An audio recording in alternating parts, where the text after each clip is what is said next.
Hello বন্ধুরা, তোমাদেরকে আবারও স্বাগত জানাচ্ছি টেক গাই ইউটিউব চ্যানেলের একটা নতুন ভিডিওতে। আজকে কোনো ওপো, ভিভো, রিয়েলমি, রেডমি এই সমস্ত মোবাইল ফোন নিয়ে কথা বলবো না। আজকে কথা বলবো মোটরোলার মোবাইল ফোন নিয়ে। মোটরোলা রিসেন্টলি একটা ফোন লঞ্চ করতে চলেছে যার নাম মোটরোলা H70 Pro Plus। তো চলো দেখে নিই এই মোটরোলাকে H70 Pro প্লাসের তকমাটা কেন দেওয়া হয়েছে। তো প্লাসের তকমাটা দেওয়ার কারণ হলো এক, ডিসপ্লে। তো এখানে 7.77 ইঞ্চির একটা বড় ডিসপ্লে দেওয়া হয়েছে এবং এটার ওজন মাত্র 190 গ্রাম এবং এটা অনেকটা পাতলা মোবাইল ফোন। এবং এই মোবাইলটা তিনটা কালার ভেরিয়েন্টে লঞ্চ হয়েছে। একটা হলো প্যান্টন জ্যাকারি গ্রাফি, দু নাম্বার হলো প্যান্টন স্টর্মি এবং তিন নাম্বার হলো প্যান্টন জিন ফান্ডার। এবং এর সাথে মিলিটারি গ্রেড সার্টিফিকেশন রয়েছে, IP68, 69 এর প্রোটেকশন রয়েছে এবং ফ্রন্টে গরিলা গ্লাস 7 এর প্রোটেকশন রয়েছে। এবং এটা 144 Hz quad cup AMOLED display. এই 144 Hz সব জায়গায় চলে না, বাট কিছু কিছু স্পেসিফিক গেমের ক্ষেত্রে এই 144 Hz কাজ করে।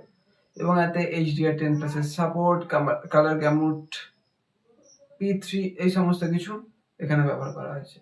এবং এখানে স্মার্ট ওয়াটার টাচ 3.0 যে লেটেস্ট ভার্সন রয়েছে সেটা ব্যবহার করা হয়েছে। এর কারণে ডিসপ্লেতে ধরো আমরা হাতে থাকি বা হাতটা ভিজে থাকে, তখন হয়তো আমরা যখন ফোনটাকে আনলক করার চেষ্টা করি তখন ঠিকঠাক কাজ করে না, কিন্তু এই যে স্মার্ট ওয়াটার টাচটা দেওয়া হয়েছে এর কারণে বেশ ভালো কাজ করবে। তো দ্বিতীয় আমরা যে বিষয়টা নিয়ে কথা বলবো সেটা হচ্ছে যে ক্যামেরা। মোটরোলা এখানেও বেশ ভালো কাজ করেছে। মোটরোলা এখানে ব্যাক সাইডে তিনটে ক্যামেরা দিয়েছে, তিনটে ক্যামেরাই আবার 50 মেগাপিক্সেলের। তো ফার্স্ট যেটা 50 মেগাপিক্সেলের ক্যামেরা, যেটা মেন সেন্সর, তাতে ওয়াইস সাপোর্ট রয়েছে। ওয়াইসটা কি বলেছিলাম আগের ভিডিওতে, ভিভো T4 এর ভিডিওতে। তোমরা যদি না সেই ভিডিওটা দেখে রাখো, দেখে নেবে যে সেখানে ওয়াইসটা আমি কি বলেছিলাম ওয়াইস সম্পর্কে। তো ওয়াইস দিয়েছে। এবং আরেকটা যে রয়েছে সেটাও 50 মেগাপিক্সেল, সেটা টেলিস্কোপ টেলিফোটো লেন্স। আরেকটা দেওয়া হয়েছে 50 মেগাপিক্সেলের আলট্রা ওয়াইড অ্যাঙ্গেল লেন্স। এবং ফ্রন্টে দেওয়া হয়েছে সেটাও 50 মেগাপিক্সেলের। মোটামুটি যে ব্যাক সাইড হোক বা ফ্রন্ট সাইড সব জায়গাতেই 50 মেগাপিক্সেলের ক্যামেরা মোটরোলা এখানে ব্যবহার করা হয়েছে।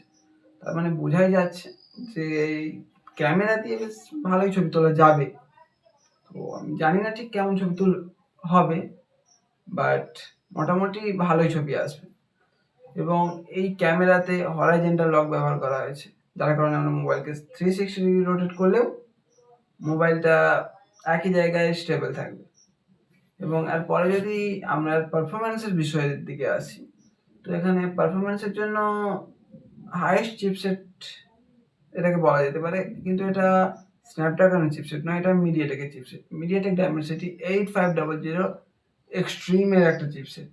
এবং এখানে LPDDR5X RAM, UFS 4.1 storage type দেওয়া হয়েছে। এই চিপসেটটা দিয়ে মাল্টিটাস্কিং, ভিডিও এডিটিং সমস্ত কিছুই মোটামুটিভাবে ভালোভাবেই করা যাবে। এবং দেখো মিডিয়াটেকের প্রসেসর, তোমরা নিশ্চয়ই ভাবছো যে গরম হবে। গরম হওয়ার বিষয়টা এখানে হয়তো আসার কারণ নয়, কারণ এখানে একটা 4400 মিলিমিটার স্কোয়ারের ভেপার কুলিং চেম্বার ব্যবহার করা হয়েছে, যার কারণে আমরা মোবাইলটা যদি সামান্য গরম হয়, এই ভেপার কুলিং চেম্বার থাকার কারণে সেটা খুব শীঘ্রই, খুব তাড়াতাড়ি সেটা আবার ঠান্ডা হয়ে যাবে। এবং এই প্রসেসর দিয়ে মাল্টিটাস্কিং, ভিডিও এডিটিং থেকে শুরু করে ভিডিও দেখা সমস্ত কিছুই আমরা করতে পারবো।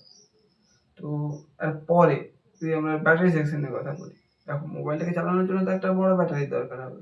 হ্যাঁ, ভিভো T4 এর মতো বড় ব্যাটারি নয়, কিন্তু তার থেকে অনেক বেশি কমও নয়। মোটামুটি ধরো 6 থেকে 7,500 এর মধ্যে। তো ব্যাটারিটা হলো 6500 mAh। এবং একটা অফিসিয়াল তথ্য থেকে আমরা জানতে পেরেছি এই ব্যাটারিটাকে একবার ফুল চার্জ করে নিলে 1.5 থেকে 2 দিনের ব্যাটারি ব্যাকআপ আরামসে দিয়ে দেবে। তো এই ব্যাটারিটাকে তো তাড়াতাড়ি চার্জ করতে হবে, তার জন্য মোটো এখানে একটা ভালো কাজ করেছে। মোটো এখানে দিয়েছে 80 ওয়াটের একটা ফ্ল্যাশ চার্জার, যার কারণে খুব তাড়াতাড়ি মোবাইলটা চার্জ হবে। এবং এই মোবাইলের বক্সের সাথে TPU transparent case, charger, data cable, SIM ejector tool এই সমস্ত কিছু দেওয়া আছে, যেগুলো এখন হাই ভেরিয়েন্টের যে ফোনগুলো অ্যাপেল, স্যামসাং এর যে এস সিরিজের ফোন, এগুলো তো এখন পাওয়া যায় না। কিন্তু এই যে কিছু কিছু চাইনিজ ভেরিয়েন্ট ফোন রয়েছে, তারপরে এই যে মোটোরোলা, এরা কিন্তু তাদের মোবাইলের সাথে এই সমস্ত জিনিস প্রোভাইড করে। তো বন্ধুরা, এই ছিল আজকের ভিডিও। তো আবার দেখা হবে নেক্সট একটা অন্য কোনো ভিডিওতে। ততক্ষণের জন্য প্লিজ চ্যানেলটাতে যদি নতুন হয়ে থাকো, চ্যানেলটাকে সাবস্ক্রাইব করো, পাশে থাকা বেল আইকনটাকে বাজিয়ে দাও, এবং ভিডিওটাতে যদি কিছুটা হলেও উপকৃত হও তাহলে একটা লাইক করে দিও।